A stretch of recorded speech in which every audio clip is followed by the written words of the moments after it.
প্রায় 12টা দিন পাহাড়ে কাটিয়ে জল দেখ এদিকে বৃষ্টি পড়ছে, তার মধ্যে দিয়ে আমরা ছুটছি লাগেজ নিয়ে।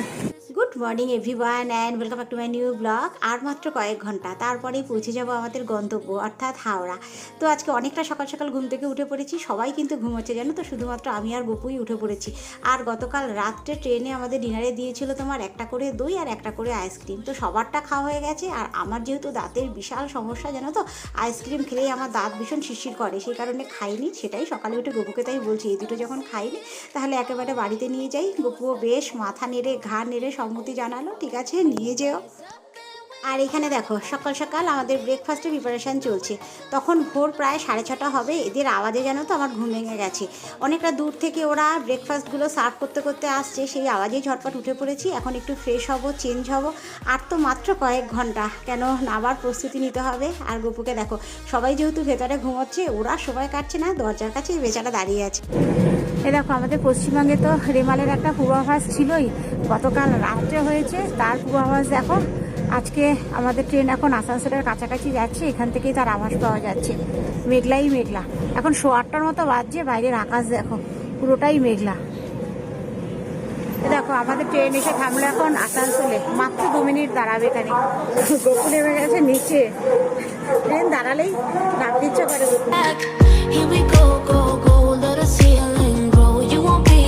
বাবা এরা তো সব ঘুমে কাদা,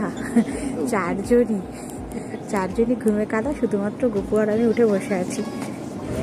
আর এখানে আমাদের ব্রেকফাস্ট এসে গেছে, আজকে ব্রেড বাটার অমলেট, এখানে জুস। আমাদের ট্রেন এখন হাওড়া ঢুকছে, বাইরে বৃষ্টিও পড়ছে। তার মধ্যে প্রায় 12টা দিন আমরা পাহাড়ে কাটিয়ে এই জাস্ট আমরা হাওড়ায় এসে ঢুকলাম, এখনো প্ল্যাটফর্মেও ঢুকিনি, জাস্ট ঢুকবো। আর আমাদের ট্রেন মোটামুটি রাইট টাইমে আছে। না আমাদের ট্রেন ঢুকেও গেল হাওড়ায়, আমি ধরে আছি, চলো বেরিয়ে যাই।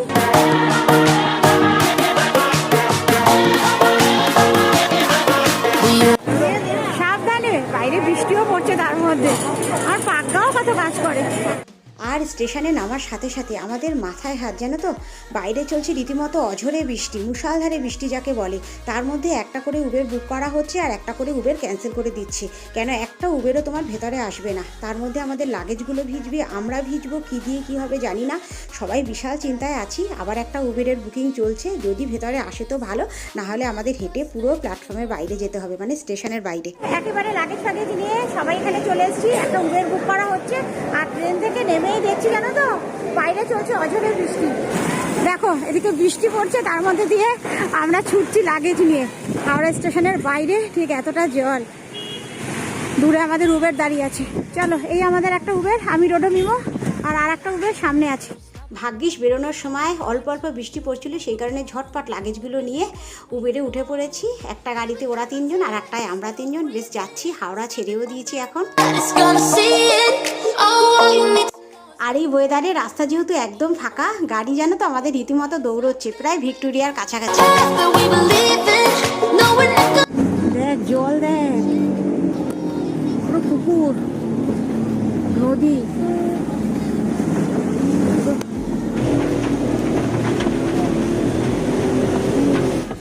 ওই দেখো তোমাদের কি ফেলেছিল গাড়িটা? নামা তোমাদের ফেলেছিল জলের মধ্যে, জল দিয়ে বেরোলে, জল দিয়ে। হ্যাঁ আমরা ওটা দিয়ে যাও, ওই যে আমাদের 3 জন ওটা।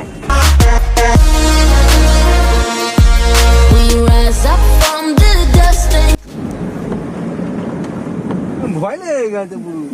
তোমার নাম্বার প্লেট ডুবে গেছে। আমরাও তো জলে, আমাদের টেনশন করছে, নাম্বার প্লেট জলে টেনশন করছে এই ভাই, এত জল। আর আজকে যে আমাদের কি দুর্ভোগ জানো তো, গাছ পড়ে দেখো রাস্তা ব্লক, গাড়ি আবার আমাদের ঘুরিয়ে নিতে হবে শিলপাড়ার কাছাকাছি এসে।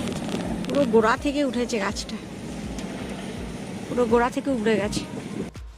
বাঁধ ভাঙা বৃষ্টি, তার উপরে জল, এই জাস্ট সমস্ত পাহাড় পর্বত অতিক্রম করে আমরা ঘরে ঢুকছি।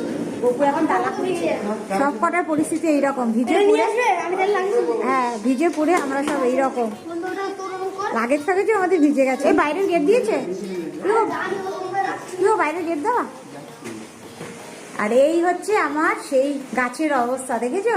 তোমাদের বলেছিলাম না এই কদিনে এসে দেখবো পাতা ঝরে যাবে, গাছের ফুল শুকিয়ে যাবে, এই অবস্থা। কিন্তু গাছগুলো হাত দিচ্ছি বাবা, এমনিতেই গাছ দুর্বল, কিন্তু গাছগুলো সবকটাই বেঁচে আছে জানো তো, আবার জল দিয়ে দিয়ে এই কটাকে ঠিক করতে হবে। তুমি কাঁদবে বলে তো উচ্ছে গাছটাকে এসে বের করে দিয়েছি। উচ্ছে গাছটা গেছে, ও গেছে, জলকে যদি বাঁচে তো ভালো, বাজবে। আর এই জন্য ওটাকে আগে বের করে দিয়েছি। আর আমার বালতিতে উচ্ছে গাছের অবস্থা ঠিক ওই রকম, ওইটা আর বাঁচবে না, ওটা গেছে মরে। আর এখন 12:30টার মতো বাজে। আজকে তো আমরা ভিজে পুড়ে একেবারে নোংরা জল ঘেটে বাড়িতে ঢুকেছি, সেই কারণে এসেই জানো তো ঝটপট স্নানটা আগে করে নিয়েছি। আর গপু এই ঠান্ডা ওয়েদারে খেতে চেয়েছি একটু চা, জানো তো, সেই কারণে বসিয়েছি একটু চা। আর আমার ফ্রিজে ঘুরতে যাওয়ার আগে 1 প্যাকেট পনির ছিল, সেই পনিরটা বার করেছি, পনিরটা আজকে ভাপা হবে। আর সবজি বলতে আমার ঘরে কিচ্ছু নেই, শুধু আছে কটা গজ বেরোনো আলু, যাওয়ার আগে কটা আলু ছিল সেটাই আছে। কেন এই জলের মধ্যে গপুকে কোথায় পাঠাবো বলো, সবজি আনতে বাজারও বোধহয় ঠিকঠাক বসবে না, সেই কারণে এই গজ বেরোনো আলু আর এই পনিরের ভরসা, এটা দিয়ে কিছু একটা করতে হবে। আর এখানে একটু চাও বসিয়ে দিয়েছি, চা অলরেডি ফুটছে। আর এখানে আছে পনির, এটা দিয়ে হবে ভাপা পনির। 2 রকম সর্ষে, পোস্ত, কাজু, নুন, হলুদ, কাঁচা তেল দিয়ে একেবারে মাখিয়ে রেখেছি, এটা ভাপা হবে। আর আমার পাগ্গা কত কাজ করে দেখো, গপুর সাথে টপগুলো ছাদে বার করছে। সাবধানে, দুজনে মিলে এখন টপগুলো ছাদে বার করছে। পারবি ও? না দাদা ভাইকে ডাকবো। Holding on, will you rise up from the dust and clear my throat?